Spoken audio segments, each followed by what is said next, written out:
When the weather turns cold and stormy around Cape Cod, it's common for some sea turtles to get stranded in the choppy waters and end up on the area's beaches. But the numbers of turtles getting beached have been going up dramatically every year, and that's worrying local scientists. VOA's Kevin Enochs reports.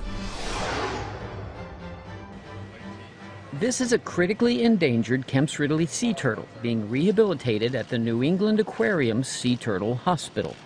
It's one of hundreds of sea turtles that end up washing ashore on these beaches every year. In November and December, when things start to get cold, we start to see storms coming out of the north. The water temperature starts to drop and gets below 50 degrees. We have this unlikely phenomenon that happens where tropical and subtropical juvenile sea turtles start washing up on our beaches. The turtles that wash ashore are usually in pretty bad shape. That's troubling, especially for turtles like the Kemp's Ridley, because there are only between 7,000 and 9,000 nesting females in the world. They're very thin. They probably haven't been eating much at all. It could have been weeks since they last ate.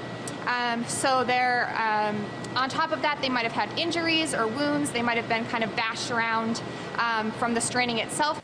Lately, the number of turtles being stranded has been growing at an unusually high rate. Over the last 15 years, every 5 years, the number of strandings has gone up about threefold. And so over the last 5 years, we've averaged about 700 sea turtles, mostly Kemp's Ridleys. The good news is that more Kemp's Ridley turtles suggests that thanks to conservation efforts, the turtles' numbers are expanding. The other possibility, backed up by a new study, is that as climate change warms ocean temperatures, turtles are heading farther and farther north to look for food. We know that the oceans are warming, that's very clear signals in terms of the way populations of fish, lobsters, they're all moving north or further offshore into cooler waters. Any fisherman knows that this is happening, and it's affecting the sea turtles as well. When winter closes in, the turtles are too far north and end up stunned and sickened by the cold weather. But there's a happy ending for these rescued and rehabilitated turtles.